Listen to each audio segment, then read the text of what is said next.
The Walking Dead Rewrite, Season 7, Episode 11, Not Your King, Not Your Majesty.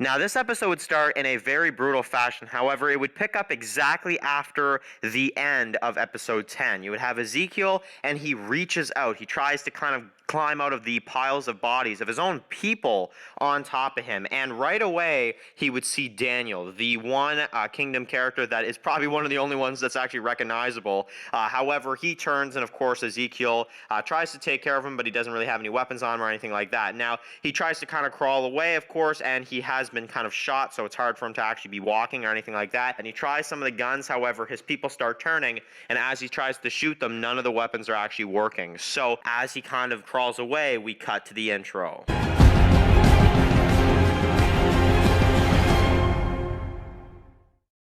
Now, after the intro, we would cut at the sanctuary, and you have Negan, Dwight, Simon, and a few of the other random saviors, and they're all going at the walkers as best as they can. And then Negan says, he's like, we can do it, and then he takes a good look in front of him, and he's like, okay, no, never mind, let's go inside. And it's basically just like the comics. Negan's just like, okay, no, we can't really do this. Like, it's gonna be a tough time if we actually just, go all in right now and just try to kill all the walkers now. So Negan says, all right, never mind, let's go back in, and of course, they lock themselves back in. But then Negan gets the idea, and he says to everybody while they're back inside, he says, we're gonna send, we're gonna bring at least probably 10 to 20 saviors each. We'll take turns, and we're gonna kill as many of those dead things out there as we possibly can, and hopefully with enough work we can actually manage to fight our way through and have an opening to actually get out of here. So we can finally see that Negan is actually starting to come up with some ways that maybe they could potentially get out of there, but we'll have to see how successful that idea actually is. Now, Rosita obviously gets back to Alexandria, of course, with everybody else. However, now Michonne wants to go and make sure that the sanctuary is taken care of. So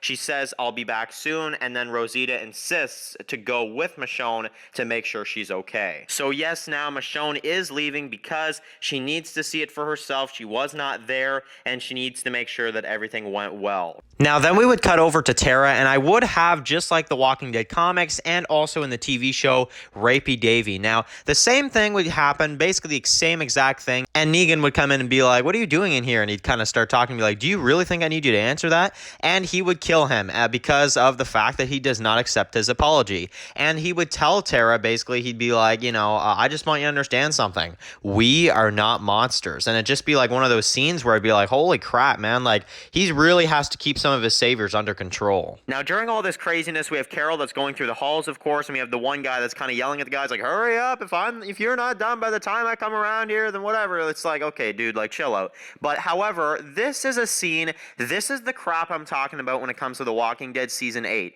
When it comes to Carol hiding on top of the whatever and just like the timing there, they treat these characters like frickin' superheroes. I'm sorry, but they really do in Season 8. And Carol getting, all the way up to the top, hiding in time while the dude is just about to turn around the corner. I'm sorry, I don't care if you're Carol. Nobody is that quick and that sneaky. I'm sorry, it feels so off to me. So I would have Carol continue to just hide in the corner. However, she'd hide, behind a couple of the boxes or something. And obviously, these are very heavy boxes. So obviously, Carol in this version, I would have her obviously hiding behind them. And out of nowhere, she pushes these super heavy boxes on this bigger guy, and basically he would go down. Now, then of course he would fall. However, he would still be alive. However, he'd kind of be trying to get back up, and the other saviors would see this, and I would have Carol mow down those saviors that see it. So then of course she has to deal with the one guy that's left, which is the guy the guy that was yelling in the first place. And then basically the guy kind of tries to come at Carol, and she stabs him in the leg. Very, very, crafty, and definitely a lot like Carol. So then of course once he's stabbed in the leg, he kind of goes down, and he kind of doesn't really get back up because obviously he's just been stabbed in the leg by Carol and her knife. So then she would shoot the guy, and then she would continue on. So I just think it's a little bit of a kind of something we need to fix here. It's definitely still not perfect. perfect, but I think it's something just to kind of fix what happened in the original version. Now, Rosita on their little road trip would continue to say to Michonne, she'd be like, why'd you need to come out here? And she's like, I just need to see it. I need to turn that alarm off, in my head and just go back home.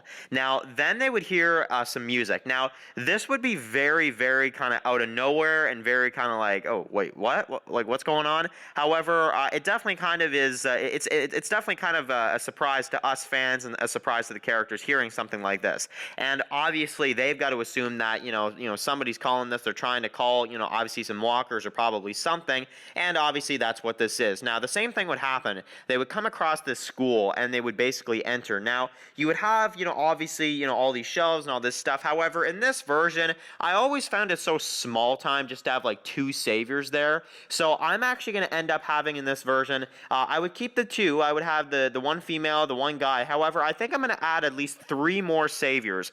3 more like tougher kind of looking saviors that would kind of be on this supply run as well too. Because the idea here is basically that they were on a supply run for the saviors, while they were getting pinned in at the sanctuary. So that is realistic that you would have some saviors out there that, obviously would be doing just the normal stuff, while, some of the others, they don't know it, but obviously they are all trapped, in the sanctuary now, that type of thing. But now knowing that, they obviously have to get the music ready and they're going to try to lead the walkers away. So Michonne and Rosita are obviously going to try to stop this, and I think this is very realistic. I know a lot of people argue this. However, I'm actually going to keep this in here. When Michonne kicks the ball and of course it rolls off, and that is what reveals that they are there as they all kind of look. I know some people don't like this. However, I actually think it's very realistic. I'm sorry. I think that it's a very realistic scene because I hate how sometimes the characters do everything perfectly. I think there would be some slip-ups. I think realistically something like this is bound to happen, and Michonne she's just bound to screw up at some point, right? And it's just an accident, and she basically kicks the ball and it kind of reveals it, and it kind of gets everybody on the edge of their seat, gets the saviors wondering. They put their guns up, and basically they would all kind of spread out. Now, it would be more intense in this version because there are more people there. There are pretty much 5 saviors, because I have like 4 guys, the 1 guy that was originally in the show, and then I'm gonna add 3 other guys to that, and the 1 female. I think there's a lot of suspense here because now it's 5 against 2. So it's definitely, even though it's Michonne and Rosita, they know how to take care of themselves, it still puts you on the edge of your seat. Now, Ezekiel would continue to crawl. However, in this version, the Daniel Walker, the Daniel character from the kingdom, would get very close to Ezekiel, and he would get really close to eating him, and Ezekiel actually just lays down in this version, and he kind of just has that look on his face of, you know what, I failed. I might as well just let this Daniel Walker eat me. And it's a very sad scene because you're about to think, oh my God, Ezekiel's just about to just let the Daniel Walker just eat him. And then Jerry comes to his rescue. So yes, obviously this is a little different in this version. However, I did cut out a big portion of filler. So Jerry would help Ezekiel up, and he would basically be helping him, and they would get to the fence. Now, obviously this is when the walkers would kind of come to them towards the fence, and this is when he would get a chance to say, get behind me, Your Majesty, and he would say, thank you, Your Majesty, for what? For being such a cool dude. And they would kind of just look at each other. Now, the same thing would happen. Carol would try to shoot at the guys that are, of course, loading up the guns. Of course, there's only a few of them left now. However, of course, now she is out of ammo, so of course she does surrender and puts her hands up. Now, you got the 1 guy that moves towards her, and the same thing would happen. He would grab basically, he would try to get to Carol, and then she would grab the knife and, of course, hold him hostage, and she would be like, lower your guns now, and then they wouldn't care, and they would kill him anyway. And I think this is pretty cool just to show that it's like, man, some saviors just do not care, and it shows that too, because there are some selfish saviors in Negan's group, absolutely. Now, basically, that's when the walkers would come in. Of course, Carol would push the button and the walkers would come in. They would go at the saviors here. However, then we would get to see Carol go towards them and say, you're not going anywhere with those guns. You were lying to us about your friends, weren't you? And you're just like, and she's just like, yeah, I was. And now we need to end this, that type of thing. And basically, she has a choice to make. Go towards Ezekiel and Jerry, or kill these guys and get rid of them, that type of thing, just like in the TV show version. Now, basically, she would decide also, just like in the regular version, to go help Ezekiel and Jerry. Now, of course, she goes to rescue, Ezekiel and Jerry, and of course, she does get the fence open, that type of thing. However, yes, Jerry does kind of, ruin his axe, of course, in the process. However, of course, now these guys are getting away, and unfortunately, they are going to be probably most likely getting into the sanctuary. However, we do hear from Carol they're not getting into the sanctuary. And then we're all just like, wait, what? And then it cuts to Rick and Daryl. Now, in this version, I think this scene is really, really exciting, and I really, really do like it, as Daryl kind of starts shooting at these guys. However, I would have just a small little detail. I would basically have this guy kind of try to take cover as Daryl is shooting at him. And basically, I don't think that it really makes sense on why this savior is shooting these guns at them. I think that right now, I think it would actually be more exciting if Daryl shoots at them and then, the guy kind of tries to get down, that type of thing. But using this big gun and firing at Rick and just this whole thing, I just don't like it. I think it's really weird. So basically in this version, you would have Daryl that gets shot at, but it's basically this guy just has a pistol. He would just basically get out a firearm and just kind of shoot at Daryl. So Daryl would go down and then Rick, would continue to drive. However, in this version, it's just a pistol. Then the guy runs out of ammo and then basically Rick notices Daryl and Daryl comes back. So Rick's vehicle does not really get damaged at all here, and it's realistic because I don't understand how the vehicle keeps going if, everything kind of goes this way. So basically, that's all that would happen, and then Daryl would just kind of come by and shoot the guy. Of course, the guy ran out of ammo, originally, and now Daryl has shot this guy dead. Now, of course, the other guy starts to panic. However, Rick rides up next to him and jumps into his vehicle, and as he tries to reach for his gun, Rick, of course, stabs him right in the gut, and they go off the road. Now,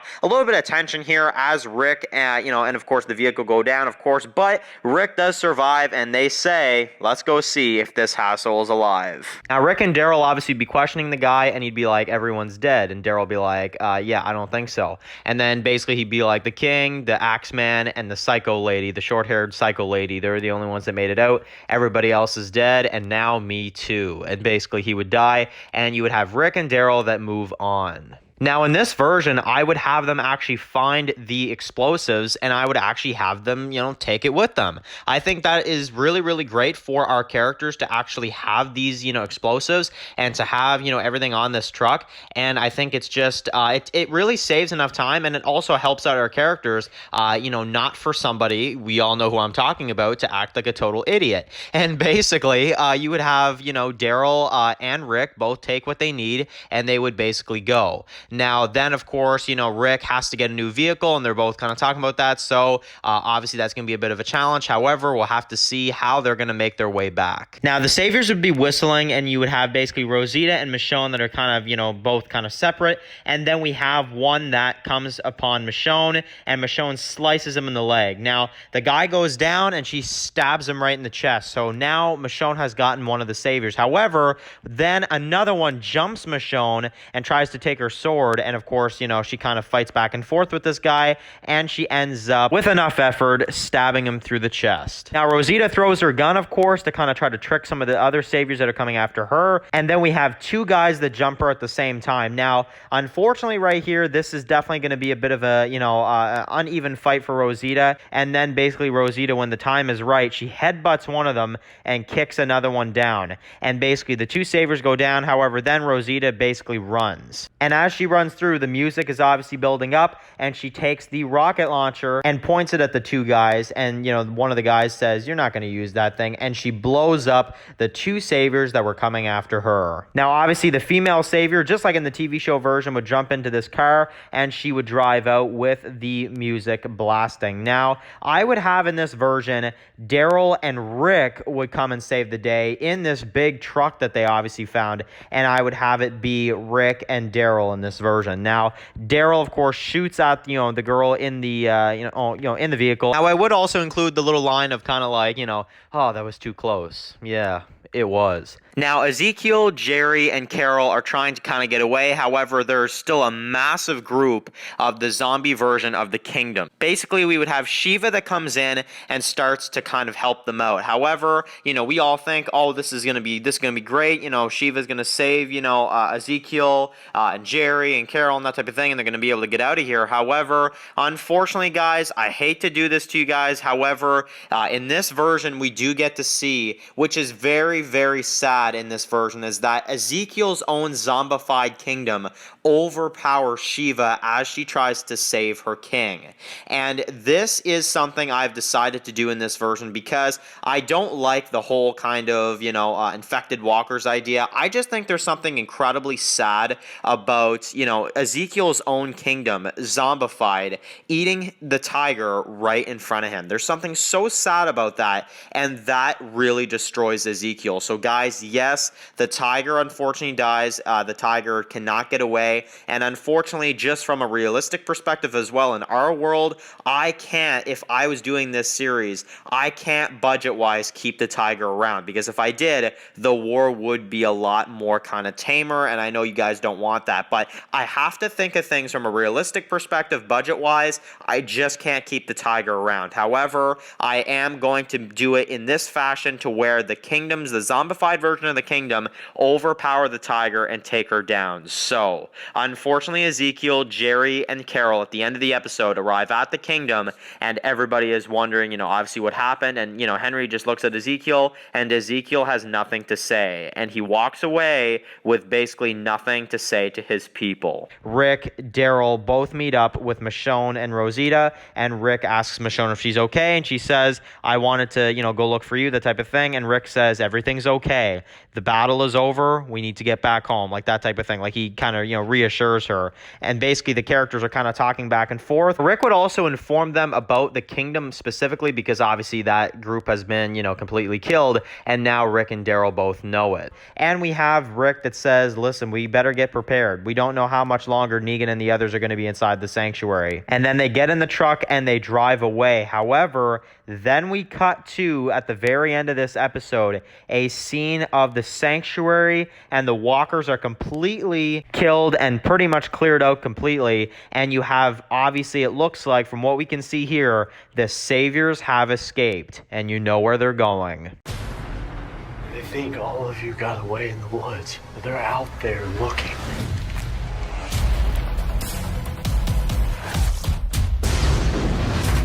Please, make them stop. Together, we'll be their worst damn nightmare. You set this course, Rick. Who's next?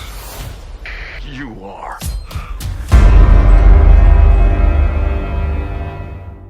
So that was The Walking Dead Season 7, Episode 11, Not Your King, Not Your Majesty. This one was a very, very emotional episode for Ezekiel's character, definitely. However, Carol, and Jerry have been really, we can at least say they survived. However, pretty much everybody else, including, unfortunately, Shiva, did not survive the battle. Now, obviously, they've taken down pretty much effectively at this point. However, even though they lost the kingdom, they did take down all of the Savior's outposts. However, now Negan is out, and that is not going to be good. However, our characters are mostly together, so that is going to be very, very good to see. However, yes, Negan is out, and we all know where he's going to be going. We obviously know he is going to get revenge for the attack at the sanctuary, both at, Alexandria, Hilltop, and the Kingdom. However, very excited for you guys to see the return of The Walking Dead. The Walking Dead returns with brand new episodes in 2021, January 3rd, Sunday at 9 p.m. Eastern Standard Time. So I hope you guys enjoyed, and stay tuned, guys, because coming up next on January 3rd is The Walking Dead Season 7, Episode 12, How It's Gotta Be. Thanks for watching.